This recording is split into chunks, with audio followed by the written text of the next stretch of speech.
What's up, Cedar Park? First this morning, meet the new faces of Cedar Park in the front office. Everything you need to know about the Spring Jamboree tomorrow night. Plus, stay tuned for this year's final episode of the Pack Chat. Turn it up because the Wolfcast starts now.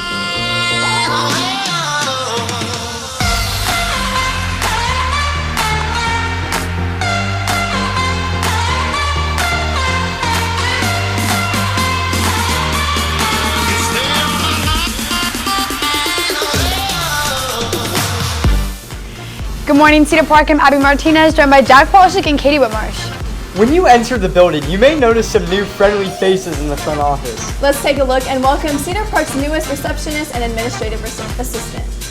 When you enter the front office of the high school, you'll be first greeted with a friendly motion to come on in or push the door by none other than receptionist Julie Weltons. I've been a stay-at-home mom for about 15 years. I was volunteering up here a lot, so this position became open, and so I took it. And just around the corner from Miss Weltons is Miss Melissa Smith, Mr. Sloan's new administrative assistant. After transferring from being the bookkeeper at Vandergrift, Miss Smith is excited about the change. Everybody's been super nice and welcoming to me. Mr. Sloan has been so great. He's been very supportive and patient with me, so it's been a good transition. Together, Miss Weltons and Miss Smith are already accepting of the atmosphere Cedar Park has provided them.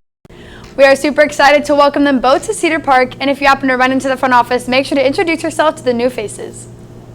As we wrap up the year, Cedar Park football is officially starting back up. It's tomorrow night at 5:30 here at Cedar Park High School football field. This game is a great way for the team to see how they will play together before the official season. Students, parents, staff, and everyone in the community is welcome to come out and get ready for a brand new season of football. The big game is tomorrow night at 5:30. We'll see you there for all things Cedar Park football and Dag's Barbecue. The CPHS Movie Club was established recently and is a great way for avid movie lovers to talk about and watch films. Every 2 weeks, Movie Club joins together to discuss a movie that the club is required to watch together, as well as picking a new random movie voted on by the class club founder and president, Caleb Taylor. Caleb Taylor gives insight on why he's the president of the club. So Movie Club follows pretty much the traditional book club type format, where we're assigned a movie each week, and then we go home and watch it, and then come back and talk about it, talk about what we liked, didn't like, favorite moments, funniest compilation moments. Next up, the top 3 things with Madeline Roberts.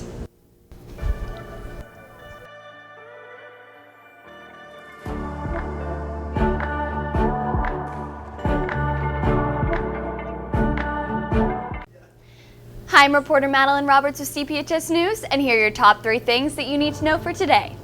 First, according to a new study by the Lancet Planetary Health Journal, pollution caused 1 in 6 deaths worldwide in 2019, more than the annual global tolls for war, malaria, HIV, tuberculosis, drugs, and alcohol.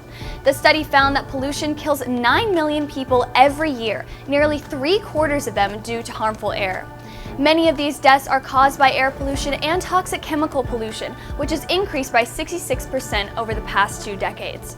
Partly the reason for air and water pollution increase is because of urbanization, population growth, and dependence on fossil fuels. In an article from CNN, the study found that, quote, India recorded the largest number of air pollution-related deaths in 2019, with more than 1.6 million people killed in the nation of 1.3 billion, end quote. And an article in the Texas Tribune spoke on the new conflicts facing Texas librarians as book challenges continue to multiply. According to the article, quote, many feel left out of decisions on banning books while also facing increased scrutiny from politicians, parents, and county and school district staff, end quote. Some librarians have already quit and many others are considering it. The pressure to keep some challenged books off the shelves is growing for public school librarians, and some even say that the insults, threats, and the overwhelming pressure to remove books is, quote, taking a toll on the profession, end quote. Lastly, the band Coldplay has added kinetic dance floors and energy-storing stationary bikes to their latest world tour to help them make the tour more environmentally friendly by being as sustainable and low carbon as possible. According to an article by KVUE, the band is hoping to cut their CO2 emissions by 50%. Each kinetic dance floor holds dozens of people, and the electricity is created when movement is made on them.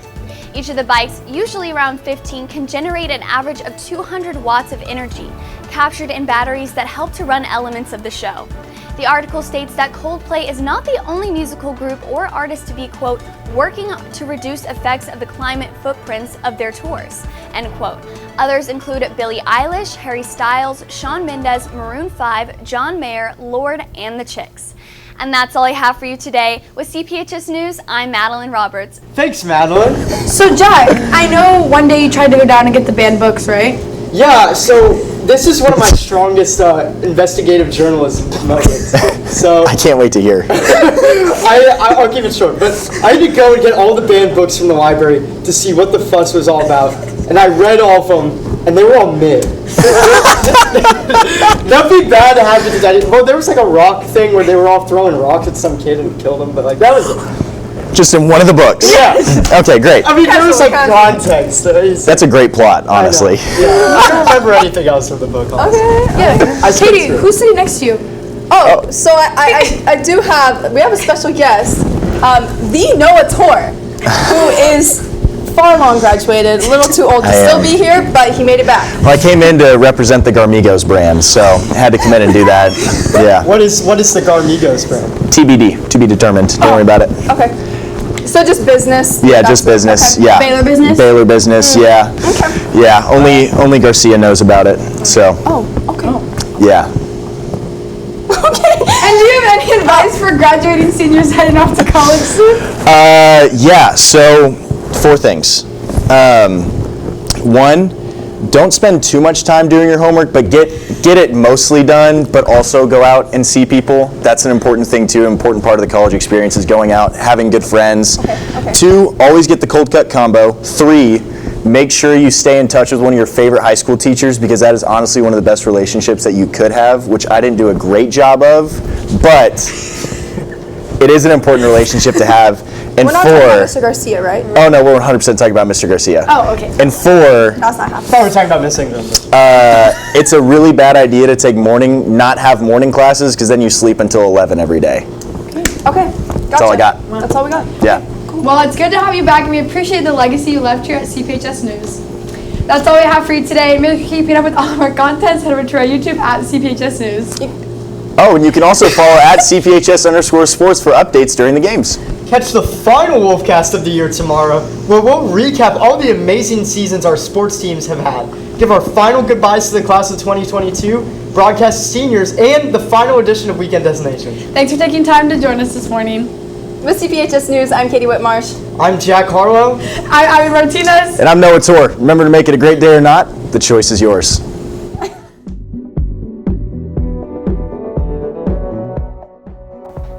What's up, Cedar Park? Welcome back to the final edition of the Pack Chat for this year. I'm Jack Polshuk, joined by Madeline Roberts and guest incoming Princeton freshman Kellen Cow and hockey legend Shane Lipkin, as we discuss this week's most trending topics. Let's get started. First, in an unprecedented move, a draft Supreme Court decision was leaked. The draft showing that the court is leaning in favor of overturning Roe v. Wade, a 1973 decision that granted women the right to legal abortions in America. In the draft, Justice Samuel Alito wrote that Roe is egregiously wrong from the start. Chief Justice John Roberts released a statement after the leak, stressing that the draft opinion does not represent a decision by the court or the final position of any member of the issues of the case. So, do you guys think that abortion is a legal right, or should there be limits to this, like if depending on state or like nationwide? Okay, so I'm pro-choice, and I personally think that this shouldn't even be like a debatable topic, because if we lose this, I mean, it's a precedent, but if we lose this right to abortion, women lose bodily autonomy, the right to make a choice. And it's not even at this point about, like, you're not taking the choice away from us. It's whether you're making the choice safe or not. Mm-hmm. I mean, there's always the difference in what people may believe, what constitutes as life, whether that begins at conception, whether that begins at germination. But I do believe that a total lack of government oversight might not be the best choice, because that would either incentivize or free up people to make really bad life decisions just because they're going to be like, oh, it's okay, I can have an abortion. But that abortion may be either dangerous for the mother, dangerous for the people conducting it. It might be, it might not go as planned. You might still have the child. So I think a total lack of government oversight would be problematic at best. Yeah. I think that people think they're saving lives by not having an abortion, but if you're a 15-year-old girl and you have an abortion and you got sexually harassed or anything, the kid's life is not going to be a good life. He's going to be in foster care with the grandma, grandparents. I think it depends on the circumstances, but abortion, it got to be always a choice, always. Yeah. This is a very circumstantial topic, I think. But in government and politics, there's always a line that needs to be drawn. I think the kind of whole pro-life thing is inherently I don't necessarily think that people I know that it's based off what people see, like you said, what people see as a life. That's based on religion or just moral ethics. So I can see maybe where people are coming from when they say oh, it's murder. But at the end of the day, when you make it illegal, it's just going to be worse for them because they're going to have to find a way to get an abortion illegally, and that's just going to be even worse, and that's going to be even more dangerous for the person getting it. So I think they should have that right. Next, rappers Young Thug and Gunna were indicted on RICO charges, short for racketeer influence and corrupt organization, most predominantly charged to organized crime. This charge is towards Young Thug's rap collective, Young Slime Life. RICO charges are now applied to gangs and sometimes even rap crews. 28 members of YSL were indicted. So, do you guys think that Young Thug was responsible for what was happening in his crime group, or not crime group, rap group? Or do you think his rap group is the same thing as a crime group, or do you guys think this is an unfair case? What do you think?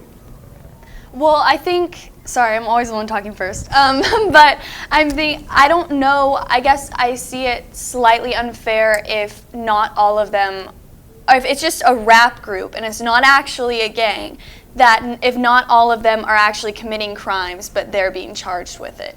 Yeah. From what I've read, there's not too much explicit evidence. Most of it is implicit from messaging or people's testimonies. But again, not again, rather. For the first time, I think it's a very precarious situation because we almost know that most rappers have had some legal troubles in their career. This one just happens to surface up. But also, we've got to make sure that all the evidence collected is legal. We can't count out the exclusionary rule where if they get the evidence illegally, whether they think it's because it's a rap group, they have some jurisdiction over that. We got to make sure the evidence is collected legally and not, dirty evidence that can't be used in court. You know what they use as evidence?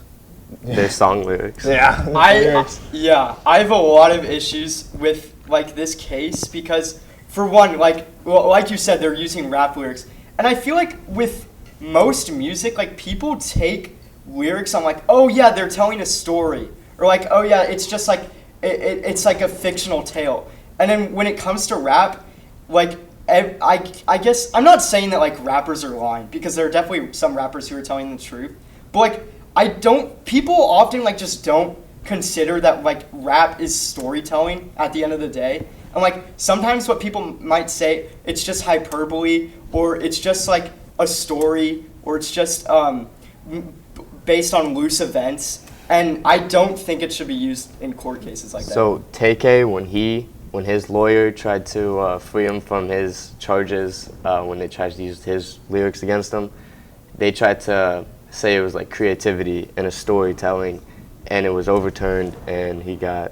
prosecuted. So there was actually evidence of him murdering someone. Well, so yeah, but 99% of the people in this group do rap about that, and with the given past of these rappers, you know what I'm saying, they're probably going to lean towards they're telling the truth. I just think all of it falling on Young Thug is a little weird, and them kind of comparing the rap group to a gang. Well, he's the biggest out of all of them. I know, he's but the top dog. I don't think he's in control of what other members are doing, Yeah, yes. All right. Finally, actor and vegan advocate James Cromwell superglued himself to a Manhattan Starbucks counter in protest of their extra charge for vegan milk. To quote the actor, "When will you stop raking in huge profits while customers, animals, and the environment suffer?" Cromwell has had a history of protesting and has previously been charged for trespassing in 2017 for interrupting an orca show at SeaWorld. However, no charges were made this time. So do you think him protesting was valid? Do you think his criticisms were valid, or do you think he was being kind of goofy?